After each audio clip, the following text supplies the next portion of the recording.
Olá, boa noite. Eu sou Rosiane Kennedy. A partir de agora, você confere com a gente as notícias que circularam hoje nos corredores do poder.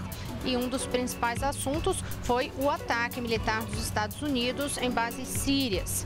O governo brasileiro manifestou preocupação com a escalada do conflito militar na Síria. Congressistas brasileiros reagiram ao ataque. Os detalhes a gente conta para você a partir de agora, aqui diretamente de Brasília, pela TV Brasil, pela Rádio Nacional e emissoras públicas em todo o país.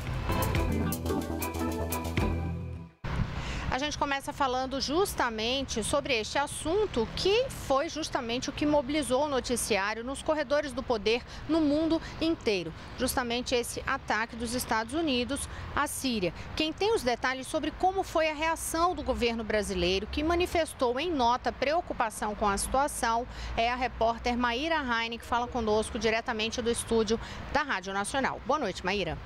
Boa noite, Rosiane. É isso mesmo, esse foi um dos destaques aqui da nossa equipe do Rádio Jornalismo. O governo brasileiro manifestou preocupação com o conflito militar na Síria. Em nota, o Ministério das Relações Exteriores comentou o lançamento de 59 mísseis pelos Estados Unidos contra uma base militar da Síria. O Itamaraty também disse que a solução para o conflito sírio pede diálogo e respeito ao direito internacional e apoiou as negociações das Nações Unidas sobre o caso. A pasta voltou a comentar o ataque de terça-feira em Idlib, na Síria, contra dezenas de civis, entre eles crianças. O Ministério explicou que recebeu com consternação notícias de emprego de armas químicas na região e defendeu investigações imparciais sobre o ocorrido. O Itamaraty informou que tem mantido contato regular com a comunidade brasileira que mora na Síria e que não há registro de brasileiros entre as vítimas do ataque.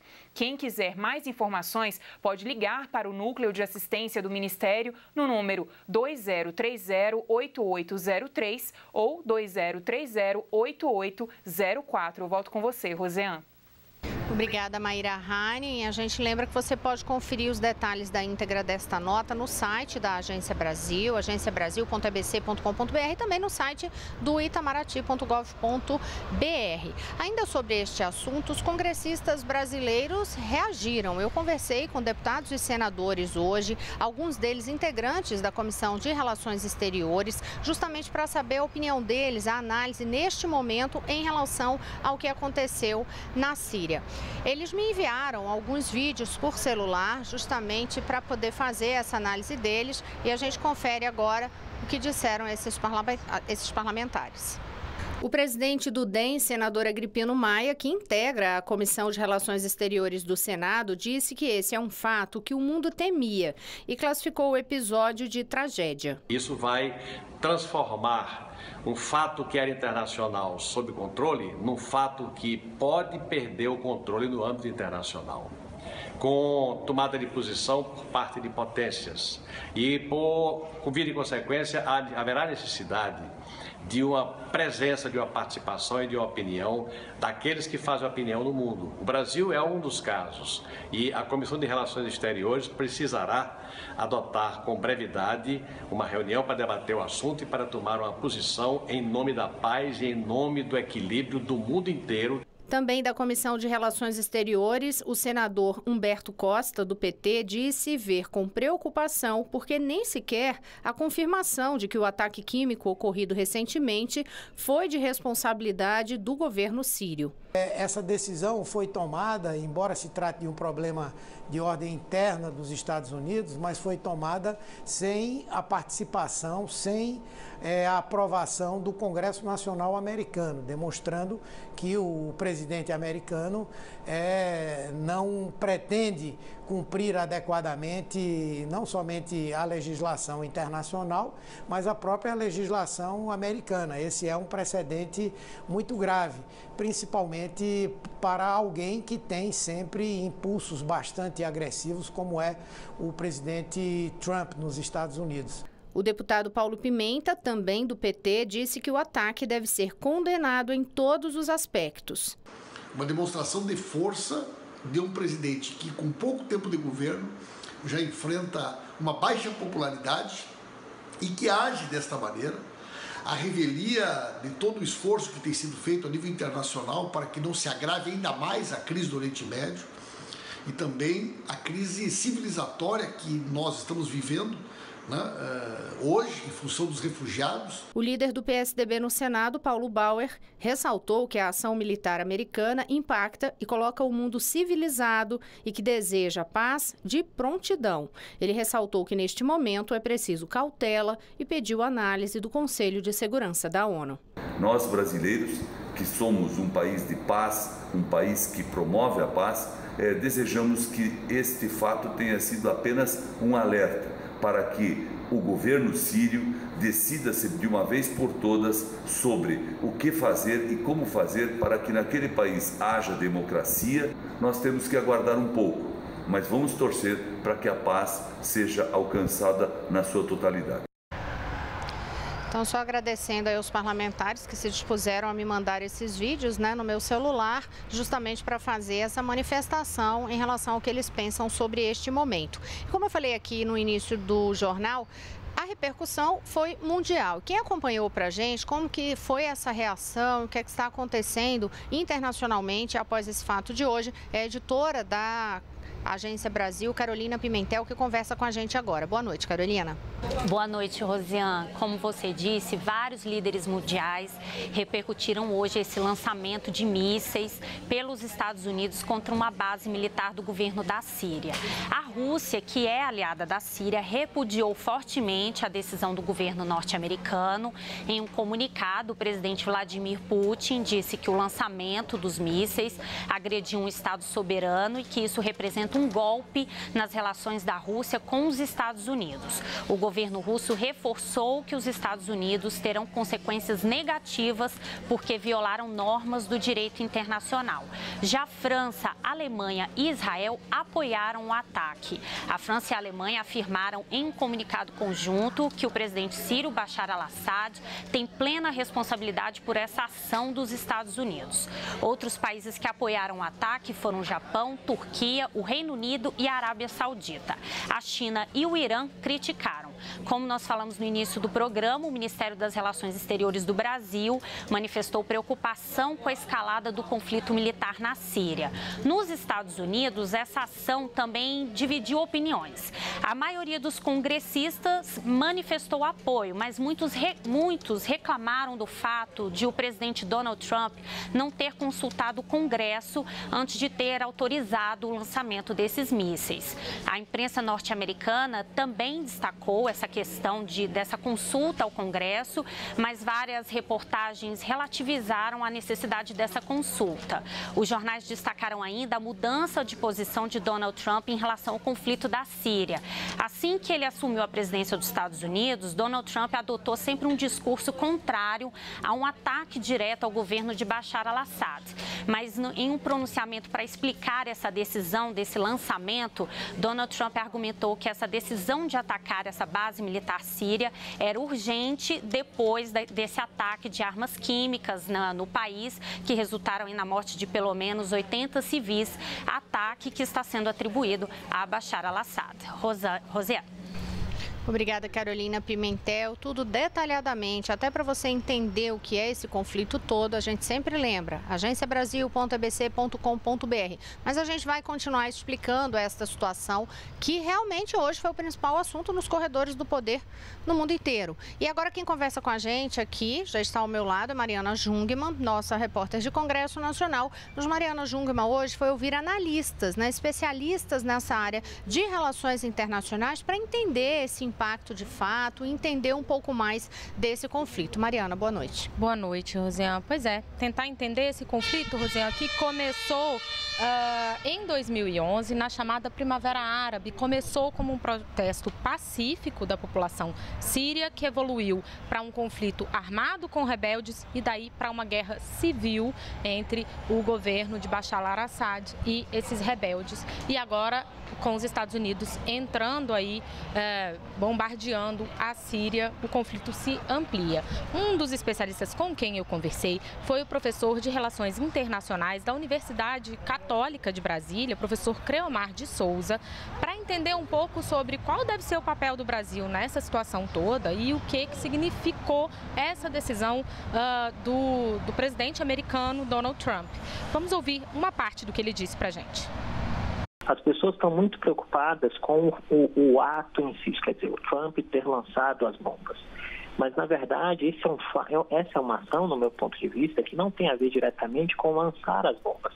Tem a ver muito mais com a necessidade do Trump de mostrar para o público interno americano de que ele tem controle sobre a agenda de política externa, de que ele sabe o que está fazendo e, mais importante do que tudo, de que ele não vacilará quando a força dos Estados Unidos for desafiada por alguém. Creio que o que cabe à política externa brasileira nesse momento é tentar estabelecer aqueles padrões históricos que normalmente marcam a nossa ação, né? Um ponto de vista que seja o mais multilateral possível, que chame todos os entes para o diálogo e que efetivamente dê espaço para a abertura de alternativas baseadas na não violência, né? Porque, sendo muito claro, agora passado aquele momento de euforia no qual nós achávamos que o Brasil realmente era um ator que iria transformar as relações internacionais, é preciso um aporte um pouco mais realista para entender as nossas limitações.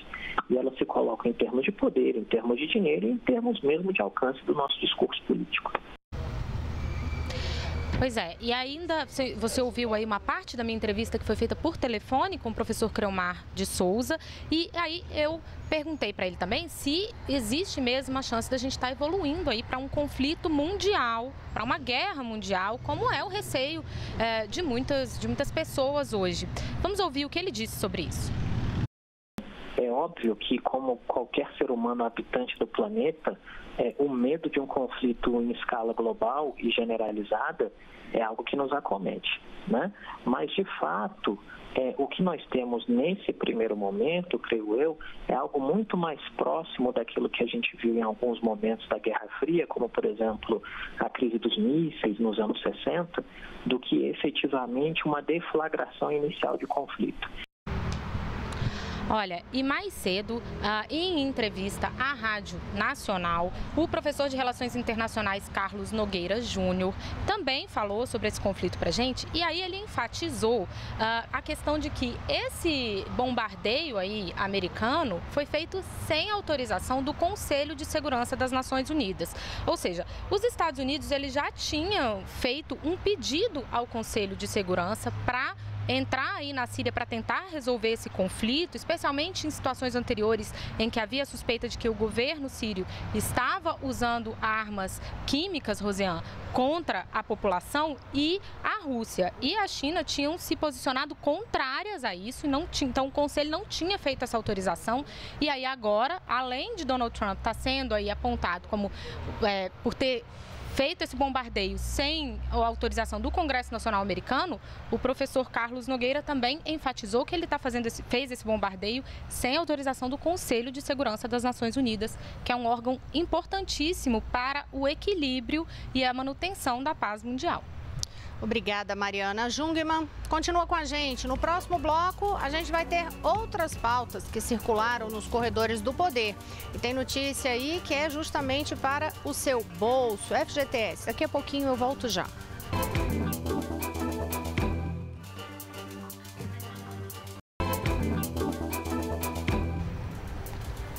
Olá, estamos de volta. Eu sou Rosiane Kennedy. Você confere com a gente as notícias que circularam hoje nos corredores do poder. No primeiro bloco, você viu conosco toda a repercussão nacional e internacional no ambiente político e também nas áreas de relações internacionais sobre o ataque dos Estados Unidos na Síria. Mas neste bloco a gente muda completamente de pauta, fala aqui do que aconteceu nos corredores do poder no Brasil. E em relação a isso, eu vou começar. Hoje é sexta-feira, uma boa notícia. Amanhã é dia de iniciar ali a segunda etapa de saques do FGTS ali de contas inativas. Já está contando com a hipótese de pegar nesse dinheiro se você tem a conta inativa. Então, confere as informações de Maíra Heine, que tem os detalhes para a gente sobre esses saques. É isso mesmo, Roseane. Terminou hoje o período em que só podiam sacar das contas inativas do FGTS quem nasceu entre janeiro e fevereiro. A Caixa estima que os saques dessa primeira liberação cheguem a 6 bilhões de reais. Os nascidos nesses meses são 16% do total a ser liberado das contas inativas. A boa notícia é para quem nasceu, como você disse, agora em março, abril e maio. Os saques poderão ser feitos a partir de amanhã. Esta segunda fatia do bolo do FGTS corresponde a 30% do total, passando dos 11 bilhões e 200 milhões de reais. Os nascidos em janeiro e fevereiro continuam podendo sacar normalmente até o mês de junho. Roseane. Obrigada, Maíra Heine. Agora vamos novamente à redação da Agência Brasil, conversar com a editora Carolina Pimentel para saber outros temas que estão de destaque na agência. Carolina. Roseane, vamos falar de decisões da Justiça. O Tribunal Regional Federal da Primeira Região suspendeu a licença de operação da usina hidrelétrica de Belo Monte, no Pará, após acatar um recurso do Ministério Público Federal. O MPF pediu a suspensão dessa licença porque a Norte Energia, empresa responsável pela usina de Belo Monte, não fez obras de saneamento básico na cidade de Altamira, que é uma das exigências previstas na licença de operação. Segundo o Ministério Público, essas obras deveriam ter sido implementadas em 2014. A licença de operação de Belo Monte foi concedida pelo IBAMA em novembro de 2015. A nossa reportagem procurou a Norte Energia e a empresa disse que só vai se manifestar sobre a suspensão da licença depois de ser notificada dessa decisão judicial. Nossa reportagem também procurou o IBAMA, que não se manifestou até o momento. Agora a gente vai falar de Lava Jato. O governador do Rio, Luiz Fernando Pezão, voltou a depor hoje à Justiça Federal como testemunha de defesa do ex-governador Sérgio Cabral. Desta vez, Luiz Fernando Pezão prestou depoimento ao juiz Marcelo Bretas no processo em que Sérgio Cabral é acusado de corrupção, lavagem de dinheiro e crime contra o sistema financeiro nacional dentro da Operação Calicut, que é um desdobramento da Lava Jato no Rio de Janeiro, e foi nessa operação que Sérgio Cabral foi preso. Ontem, como nós falamos aqui no programa, Luiz Fernando Pezão ele depôs por videoconferência ao juiz Sérgio Moro, também como testemunha de defesa de Sérgio Cabral, mas em outro processo, no processo que trata do superfaturamento de um contrato do complexo petroquímico do Rio de Janeiro com PERJ da Petrobras. Depois desse depoimento, Luiz Fernando Pezão falou com a imprensa. Ele disse que não existiu superfaturamento no contrato, que essa acusação é uma mentira e que a Polícia Federal já chegou a pedir o arquivamento desse caso. O governador Luiz Fernando Pezão negou também ter recebido propina em esquema envolvendo o Tribunal de Contas do Estado. Esse esquema é investigado pela Operação Quinto do Ouro, que resultou na prisão de 5 dos 7 conselheiros do tribunal. Roseane. Obrigada, Carolina Pimentel. Olha, sexta-feira, dia de a gente conferir quais foram as imagens que marcaram a semana. Tiago Bittencourt selecionou com o coordenador de imagens da Agência Brasil, Marcelo Casal. Você confere para a gente agora na narração de Tiago Bittencourt. No Rio de Janeiro, cerca de 40 pessoas fazem um protesto contra a morte da estudante Maria Eduarda Alves da Conceição, que foi atingida por balas perdidas dentro da quadra da Escola Municipal Jornalista Daniel Pisa. A foto é de Tânia Rego. Já em Brasília, motoristas do Uber protestam contra a votação do projeto de lei que trata da regulamentação dos serviços de transporte individual privado. O registro é de Fábio Rodrigues Possebon. No Congresso Nacional, Aécio Neves se defende das acusações de ter recebido propina da Odebrecht em uma conta bancária em Nova York. A foto foi registrada por Wilson Dias. Aí as informações na narração de Tiago Bittencourt, com as imagens selecionadas com a colaboração do coordenador de imagens da Agência Brasil, Marcelo Casal. A gente segue agora no noticiário também nessa linha do balanço da semana que a gente faz sempre às sextas-feiras. E eu vou começar, inclusive, geralmente a gente começa, Mariana Junco já está aqui ao meu lado para fazer esse balanço comigo, a gente geralmente começa pelo fim, né, Mariana? Eu vou começar com reforma da Previdência, porque foi de fato um dos temas principais da semana em relação à política aqui em Brasília, especificamente em relação a essa decisão do governo de mudar a estratégia e aceitar fazer alterações no texto da reforma da Previdência lá no Congresso Nacional, aquele texto que está sendo discutido na comissão especial. E aí o que aconteceu? Ontem, a gente até contou para você, teve uma reunião aqui no Palácio do Planalto e depois daquele encontro, que estava com a presença do presidente Temer, de ministros das áreas econômica e política, o relator saiu anunciando alguns itens que podem sofrer alteração lá naquele texto. E logo depois também que o nosso jornal ali acabou ontem, né? Quer dizer, depois do jornal da gente ter entrado no ar, o presidente Temer gravou um vídeo e divulgou pela internet, justamente no qual ele defende a importância da reforma da Previdência. Neste vídeo, o presidente Temer disse que o Brasil não tem mais espaço para privilégios e afirmou que a Previdência será mais justa com os mais pobres e mais rígida com os mais ricos. Ele ressaltou, por exemplo, que políticos não terão mais aposentadoria especial. E a gente lembra o seguinte, que entre as mudanças no texto, o governo resolveu ceder aí, aceitou ceder em relação, por exemplo, à aposentadoria especial de policiais e também de professores. Outro ponto é referente às aposentadorias rurais. Tem também aquele prazo de transição. São alguns dos pontos que tinham muita crítica, inclusive dentro da própria base governista. E aí a estratégia do governo foi identificar com o relator da matéria lá na comissão especial o que é que a base mais reivindicava de alteração no texto e estrategicamente para poder garantir a aprovação, garantir votos para essa matéria, fez essa reunião ontem para sinalizar a aceitação nessa mudança dos pontos. Eu até contei um bastidor aqui para vocês que o ministro Eliseu Padilha, que é ministro da Casa Civil, disse que a partir da próxima semana, depois que for apresentado esse texto mesmo do relator, aí sim ele começa a fazer as planilhas que ele sempre faz em relação às votações. Já que eu estou falando de reforma, eu lembro também que esta semana, né, Mariana, teve aquela última audiência da Comissão Especial da Reforma Trabalhista e, enquanto isso, a outra reforma que está em discussão, que é a reforma política, recebeu 2 relatórios. Uma proposta de reforma política lá na Comissão de Constituição e Justiça, foi apresentado o relatório do deputado Betinho Gomes, e o outro, na Comissão Especial, foi apresentado o relatório do deputado Vicente Cândido, ali com propostas bem distintas. No caso do Betinho Gomes, do PSDB, é para acabar com coligações proporcionais e estabelecer um número mínimo de votos, né? Aquela cláusula de barreiras. E no caso da proposta ali feita pelo petista Vicente Cândido, estabelece, por exemplo, o financiamento público, voto em lista, e teve aquela proposta polêmica que a gente repercutiu com você que está nos acompanhando, que é a ideia de permitir que um político concorra aí a mais de um cargo, a 2 vagas na mesma eleição, podendo ser, por exemplo, disputar para governador e também para deputado federal. Agora, o que você destaca desta semana, Mariana? Olha, Rosiane, eu acho que uma das pautas a ser destacada essa semana é a questão do adiamento do julgamento no Tribunal Superior Eleitoral da chapa Dilma Temer, lá do processo de cassação da chapa Dilma Temer. Havia uma grande expectativa em torno do início desse julgamento, mas aí, na primeira sessão, os ministros decidiram ouvir novas testemunhas, entre elas o ex-ministro da Fazenda, Guido Mantega, e aí o julgamento mesmo, a fase de análise do mérito acabou adiada, não se sabe ainda para quando.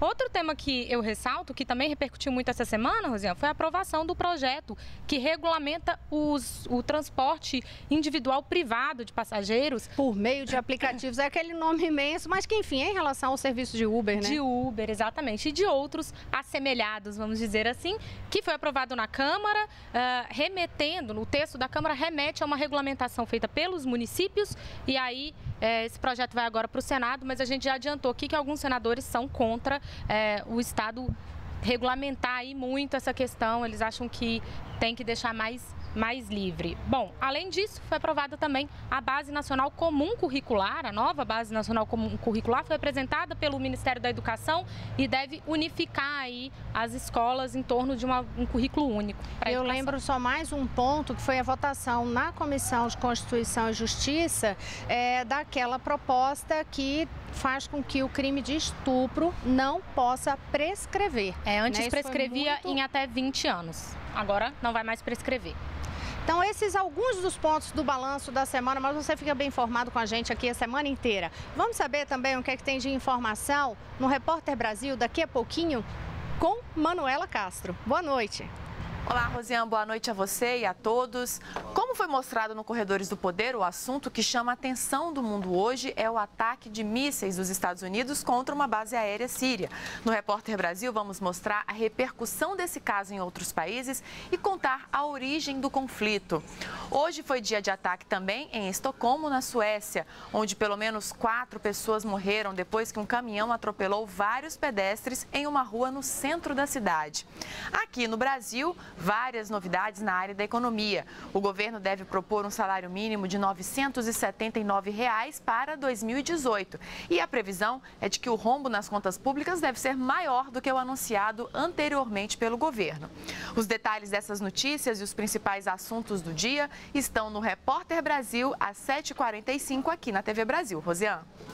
Obrigada, Manuela Castro. E vamos saber se tem ainda últimas notícias na Agência Brasil. Bem, Rosiane, a gente falou há pouco da questão daquela operação que foram presos conselheiros do Tribunal de Contas do Rio. O ministro do Superior Tribunal de Justiça, Félix Fischer, mandou soltar hoje os 5 conselheiros do Tribunal de Contas do Estado do Rio de Janeiro, que foram presos na semana passada na Operação Quinto do Ouro, deflagrada pela Polícia Federal. Na mesma decisão, o ministro determinou que esses ministros não vão poder cumprir cargos públicos por um período de 180 dias. É com você, Rosiane. Obrigada, Carolina Pimentel. Boa noite para você. A gente vai encerrando a sexta-feira. Segunda a gente está de volta. Boa noite, Mariana. Boa noite, Rosiane. Excelente fim de semana para você.